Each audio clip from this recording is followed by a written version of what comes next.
First off, a little bit about Partel. We're an Irish company. We're active in the UK, Europe, and North American market. We're founded by architects and engineers with a really keen interest in passive house design and building physics. We're actively involved in R&D, manufacturing, distribution, and offer a really thorough technical consultancy and sales. In terms of ventilation, we are the official distributors of Lunas and Vasco ventilation systems.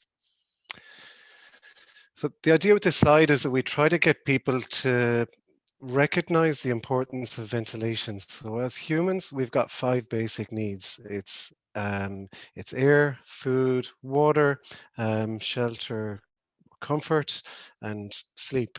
Me at the end of that presentation, maybe. But really, air quality, it's that important. It's right up there, but we don't always consider it like that. So it's okay to be more detailed and to ask for more information about your ventilation system and kind of what we want it to do. So the basic idea with our ventilation system is that it improves our air quality by mixing fresh air from the exterior with the stale air from the outside or the inside. So the rate of exchange or ventilation is what determines our final indoor air quality. But overall, we want it to be able to remove our CO2, supply oxygen, reduce VOCs, PM10 and 2.5. It's critical that it can save energy. It can also help with dust and pollen. And one of the key factors is that it can control relative humidity or water vapor. We have all of our ventilation set to try to get the building into what we call the optimum zone. So that's relative humidity between 40 and 60%. And that's an area where it's very hard for bacteria, viruses, fungi, mites, respiratory infections, all of those bad things find it very hard to exist in that relative humidity percentage. So that's a key target, if you like. And in a year where we've had a renewed or a real focus on indoor air quality, it's really down to COVID. And I think everyone has seen an awareness about the necessity or the importance of fresh air. I know we found that in inquiries that places that have higher occupancy like schools, offices are really keenly aware of the exchange rate and probably also aware that recirculation is not an acceptable way to deal with good quality air. So just a few facts on ventilation. We tend to get inquiries where people will seek to install a ventilation system and maybe expect that that will deal with all issues. So some key things to be aware of. Thermal bridging can create localized issues where we can still see mold. So in a house that is otherwise well built and has good quality air, if the thermal bridging allows a cold enough part in the house, it's often close to a window or a door, the air can cool enough to allow condensation. Basically, the water vapor that's held in the indoor air, the colder the temperature, the lower the ability or the smaller the volume of water vapor it can hold. They're all kind of relatively connected, I guess, air tightness, dew point, and breathability. I'll show a slide on that in a moment, but really the other thing is that ventilation systems, they work equally well in breathable or non-breathable construction. So really it's independent of the air tightness. We should absolutely have a good quality ventilation system in all dwellings. The term breathability is, in my opinion, misunderstood by the vast majority of people in terms of construction or in building. It always refers or should mean water vapor, not air. So it can be okay for a building to be airtight and breathable. It can be airtight and not breathable. So the breathable fabric doesn't actually deal with fresh air. It's more about how the walls can dry. So when we go back to I suppose, a visualization of what breathability means, it kind of a figure. So an ST value is the equivalent, it measures the breathability of a material relative to the equivalent thickness of air. So the more breathable the product, the lower the ST value. If it's vapor tight, it's less breathable. On the real or key changes for nZEB, for Part F, when our air permeability, I suppose, overall our air permeability has been reduced to 5. So we need to build below 5 meters cubed per hour per meter squared. The biggest change is that it's only possible to ventilate with natural ventilation if your air permeability is between 3 and 5. If your air changes are below 3, it means we have to have a mechanical ventilation system. Following on from that, all ventilation systems must be validated by an independent, competent person who is certified by NSAI or equivalent. And lastly, there's a renewed focus on the efficiency of these systems. So it's moved towards a BER with an A2, with the, I suppose, changes to the MP EPC and the MPCP. So a real focus on lower energy consumption and reduced carbon impact. So how do we get to that nZEB compliant ventilation system? And I guess what this is, it's the second pass-fail component of a new construction. So it's a blower door test, but it's now also the ventilation validation. So there's a couple of steps in it. The design of the system should be competent. There is a training course where people can, freely train. It's operated by Mozart and run with in connection with WWETB. The installer of the system also needs to be competent. So it is advised that the installers also attend that course. And finally, the validation. So the validator can check for compliance with Part F and will also check for flow rates. So that's every house that needs to have that carried out. There's 3 routes towards compliance. So we've got continuous mechanical extract ventilation, that's CMEV. You will see it referenced occasionally as centralized MEV or CMEV as well.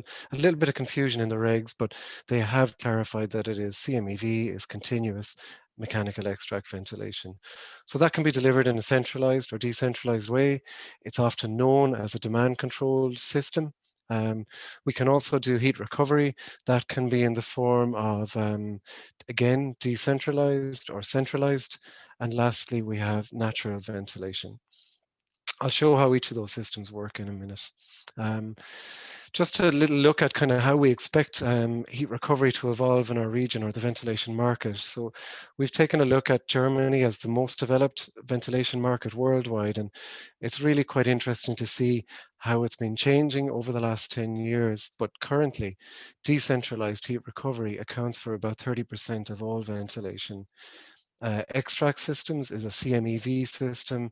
Again, they're about 30%, and we have centralized heat recovery 22%, and other, which could be your natural systems, at 18%. So overall, we're seeing a real kind of growth area in this decentralized market. And the reasons for that is much lower running costs, very uncomplicated and easy installation, can always be inspected. We don't need to be able to see all the ducting, or there is no ducting. And we also don't need to drop ceilings to build in these systems. They are suitable for retrofit, and that should be, a really significant part of our of the next kind of 10 years, where we try to bring buildings up to code. A little about Lunis. They're 60 years old. They account for overall 30% of the entire German ventilation market. They have a 50% share of all decentralized heat recovery, and they are really the founder of the modern decentralized heat recovery units. They're active worldwide with a current turnover of about 40 million, and have just completed what they say is the largest domestic ventilation factory in the world. We have seen it. It's really, really high tech, impressive, and significant testing and development capacity within that factory. We also represent Vasco. Vasco are a centralized manufacturer. They're known for their silent ventilation systems, but also carry passive house certified systems and a really interesting, unique ducting system. It's a Vasco's own system, but it's assembled in parts. And What it actually means is that you never cut the ventilation ducting. They always can extend or slide and be connected to meet the overall length. So really we're looking at less room for error with install, and that's a key factor with ventilation ducting generally. So how do we work on compliance with natural ventilation? So this is how it works and how it looks. We take a typical 130 square meter semi-detached house. The air permeability to qualify for natural ventilation is 5 air changes, between 5 and 3. Um, this house is getting known as the Swiss cheese house. What it means is we've got intermittent extract fans. So these are fans that are activated by the user and will typically have an overrun of 6 to 15 minutes. They then in practice have an open vent. That's a calculated figure. So in this house, it could mean 12 permanently open 100 millimeter vents. The reality of this type of system is that we don't necessarily have a draw or a way to force this fresh air in. So the amount of fresh air we get can be dependent on wind, outside conditions, or shelter. This could be the reality of what a naturally ventilated home looks like. If we've got wind from this side, we will have an oversupply of fresh air in the open air inlets. Because of the low quality systems that people tend to use in natural ventilation, some of the cheaper um, decentralized extract systems, the wind can easily overpower the fan. What that means on the opposite side of the house is that we actually get no ventilation in this side of the house. So it's a really uncertain way to deal with fresh air. We actually yesterday installed in a recently complete building, totally compliant with natural ventilation, but we had to upgrade their system to a Lunas CMEV system. They were already experiencing mold and it's a large, well-built housing estate. So it's basically been proven not to work, and it should be a real question mark. The other thing is that the suggested air tightness of between 3 and 5 is something that's very hard to design for. It's not easy to say I want to achieve 3.5. So while it's possible in the regs, it's really not recommended. So to look at CMEV and heat recovery, the general situation for the regulations is that we design either based on floor area or on occupancy, and it's the larger of the two. So for smaller dwellings, the ventilation rate will be determined by occupancy. If the bigger building is maybe over 140 square meters or 130, it can be based on floor area. There is also a check on a boost rate, and again, it's kind of a which figure is larger, and we build in an additional 25% over the general ventilation rate, and that's a design capacity check. So we want to be sure that the ventilation system designed is not working at its maximum. So to show how the CMEV systems work, again, they can be centralized or decentralized. So it looks a little bit like the naturally ventilated house, but it has a significant difference. The extract fans are permanently active. So they are always on, but they're also, if it's the Luna Solvento, an incredibly powerful fan. So something that can deal with the outside conditions easily. In addition to the fixed running costs, the systems can be activated by movement, humidity, time, temperature, and as of the end of this month, CO2 and VOCs. The air inlet is used to balance the air that is taken out by these smart extract fans. So really, the extract fans depressurize the house and force a regulated amount of fresh air through the Lunas ALD. The Lunas Solvento EC, it's an electronically controlled fan. It can deal with a pressure difference of about 400 PA, so one of the most powerful fans on the market, but also one of the quietest. So you will find if you need to inspect a Luna Solvento, you'll need to remove the cover if you want to see that the fan is, or to be able to see it, because you won't hear it at its up to half of its operating speed. Lunas have been able to introduce visible warning and running indicators to match the changes in nZEB. There is now a requirement that all ventilation systems have a visible running or not running. So it's no longer enough just to show a fault. We also need to show that the fan is running correctly. The ALD, or air inlets for Lunas, are a really clever modern day hole in the wall. They're not a very expensive unit, but they work really, really well.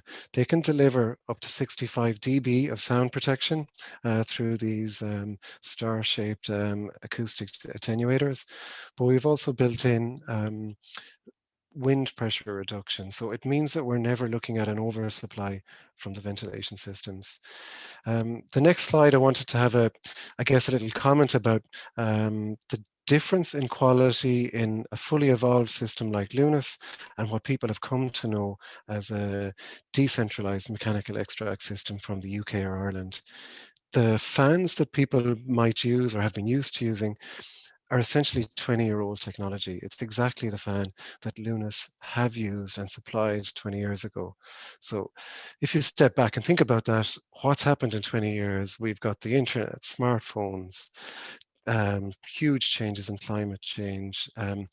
For Lunas as a company, they've been developing new systems every year for 20 years. So it's a dramatically different system. So just important to be aware of the differences with that. I wanted to look at heat recovery and how that works. So again, decentralized and centralized. Probably the biggest change in ventilation happened in 2011 when Lunas developed the E² system. The E260 is the most recent version of that. The 60 stands for Lunas's age or its birthday. But again, like the other fans, they've evolved quite a lot. So this fan can now, it's the only one that has an integrated Class S1 wind protection integrated to the fan. So quite different. Again, they're really, really low running costs. So from 56 cents per annum at its lowest speeds. How does it work? Again, we're looking at the same type of house. The E260 fan always works in pairs. So while we have one fan extracting here, its partner is supplying air on the opposite side. So every 70 seconds, the fan changes direction, and it's in that way that it has a push-pull continuous fresh air supply. The bathroom version or the wet room version is EEGO. That has 2 miniature fans built in. If we've got, let's say, like a landlocked room where there isn't an exterior wall to mount the EEGO fan, we can use a Solvento fan, the same fan from the demand control system. Looking at the different options, there is some variation in that, I guess. We have the original E², so if you like a classic or a proven fan, the E260, which has increased volume, wind protection. That's the main fan we work on for the UK and Ireland. But there is short versions available as well, down as low as 360 millimeters if your existing wall is quite small. The EEGO, you can see it here with 2 small miniature fans. So it's essentially 2 E260s built into one duct, and it's always through one exterior duct. Lunas have also developed the next fan. These are a larger semi-centralized unit. They have a single exit point through an exterior wall. And again, like the EEGO or like a larger EEGO, can do supply and extract continuously to opposite sides. We've used these fans in schools, in office spaces, but generally open plan areas, that's where they're most suited to. It is possible to conceal the Lunas fans in exterior walls, easiest if we're using external wall insulation. So we connect the pipe for the E260 here. It fits into this Lunatherm element and can be completely hidden in the reveal of the window. This was an interesting, I guess, a comparison of costs on standard extract fans and trickle vents versus a heat recovery and Solvento system. It's for an assisted living project or like a college project, but yeah, some really significant long-term changes. So the Solvento fans are tested or have a 30-year age-tested motor. So it's a really huge kind of saving in replacement costs. So a lot of the costs with ventilation, certainly in in rented accommodation is maintenance. So one of the big advantages you can get by using a better quality system is really just a change or a clean of a filter at the end of every year. Um, we are also finding that lots of councils and social houses are having real and tangible issues with air quality. So the cost of an air quality monitor is dropping significantly. They're really easy to get your hands on, and tenants are now aware of their rights in regard to air quality. So the system is €100. It's easy to check if the house is able to provide you with a good quality fresh air. So that running cost, not just based on the health issues, but also what's the maintenance cost if your house has got a continuous mold issue, and that is something that people experience on a regular basis. To look at how centralized systems work and what's available, from Vasco, we have two types of system. The known centralized residential systems, they deal with air volumes from 150 to 500 cubic meters of air per hour. And in about 1 to 2 months' time, there will be a larger um, commercial space unit available. It'll be ceiling mounted or floor mounted, but can do up to 2,600 cubic meters of air per hour. This unit is really targeted towards schools and medium-sized office space. Generally, with the centralized system, we're looking at, or ideally looking at, a unit mounted inside the envelope of, or the insulation envelope of the house. They can be fitted in attic spaces, but that does require a little bit more detail. But the general principle is we're taking warm or humid air continuously from wet rooms, we're cycling it through a heat exchanger and providing clean, fresh air to the habitable rooms. The qualification or the amount of air that we decide to bring in is based on the same standards for decentralized. So to look a little closer at ducted systems and to talk about the design, um, Jeff may touch on this later, but there's not a great deal of evidence to suggest that the centralized systems being installed today are being designed thoroughly, being installed, and being commissioned. So it's critically important that people seek and ask for a quality design that shows the air, the final air supply and air extract from all rooms, but also what is the type of ducting being used? How is it going to achieve that? Will what's installed on site match the drawings or the technical drawings provided? There's lots of options with ventilation ducting, and you'll see maybe a little bit less of this type of flat pack ducting now. I would say this is the most popular, the semi-rigid. This is the Vasco system. There's pros and cons to each one, but really the onus is on the specifier to ensure that the design is good enough. After that, thankfully, with the verification process, we do have an external body that will assess and approve or fail the ventilation system. It's worth bearing in mind the pass-fail rate for that, I think, will be quite interesting. It's onerous.